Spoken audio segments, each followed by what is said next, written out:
79 में स्वतंत्रता दिवस के अवसर पर पूरा देश ही हर्ष उल्लास के साथ आजादी का जश्न मना रहा है।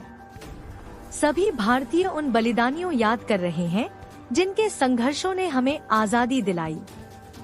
देश में तो आजादी का जश्न सभी मान रहे हैं, मगर कुछ लोग जो देश से बाहर हैं, उनके दिलों में भी देशभक्ति का जज्बा कम नहीं हुआ। ऐसी कड़ी में लघु उद्योग निगम लिमिटेड उत्तर प्रदेश के उपाध्यक्ष वैश्य नटवर गोयल ने साउथ अफ्रीका के केप टाउन से देशवासियों को 79वें स्वतंत्रता दिवस की शुभकामनाएं दी।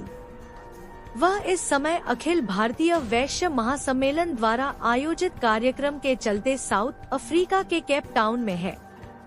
इस कार्यक्रम में वैश्य नटवर गोयल को उनकी उपलब्धियां के लिए सम्मानित भी किया गया।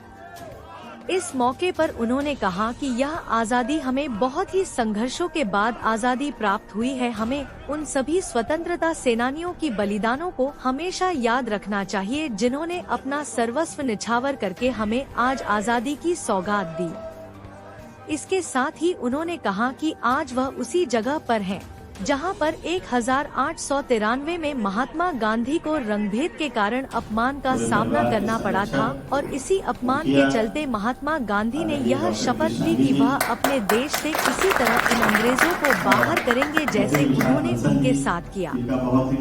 आजादी की वह चिंगारी आग बनी और 15 अगस्त 1947 को हमारे देश को आजादी प्राप्त हुई।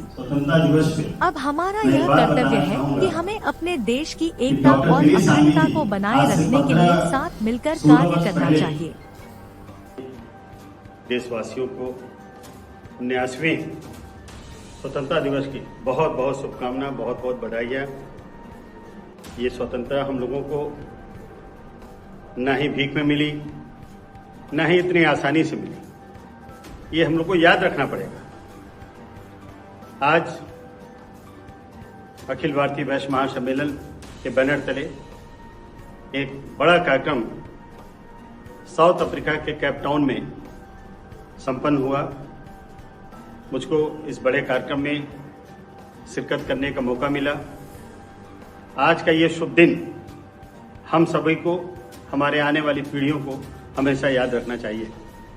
निश्चित तौर पे ये वो शहर है, ये वो अफ्रीका का है जहां पे 1893 में महात्मा गांधी जी ने जब पहली बार वकालत करने के यहाँ आए, एक केस के सिलसिले में आए थे, और आने के बाद जब इस कोर्ट में गए और जब ये वापस जा रहे थे, उस समय इनके पास फर्स्ट क्लास का टिकट था। बावजूद इसके लोगों ने गोरे काले का दोष करते हुए हमारे आदरणीय महात्मा गांधी जी को ट्रेन से धक्का देके नीचे उतार दिया। ये एक ऐसी एक विडंबना थी, ये बड़ा दुख का विषय था, लेकिन हम सब भारतवासियों का निश्चित तौर पे एक ऐसा उदय होने वाला था कि इसकी कोई कल्पना भी नहीं थी उस समय। महात्मा गांधी जी ने इस ठेस को, इस अपमान को, इस घूट को, इस तरीके से कड़वे घूट को रखा, और आज उसकी सफलता ये रहा कि आज की तारीख में 1947 में अंग्रेजों को इस भूल की वजह से भारत को छोड़ के जाना पड़ा। ये हम सब के लिए बहुत ही सम्मान का विषय है, स्वाभिमान का विषय है, और निश्चित तौर पे हम लोग के लिए खुशी का विषय है। मैं पुनः आप सभी को बहुत बहुत शुभकामना, बहुत बहुत बधाई, ढेर सारी थैंक यू।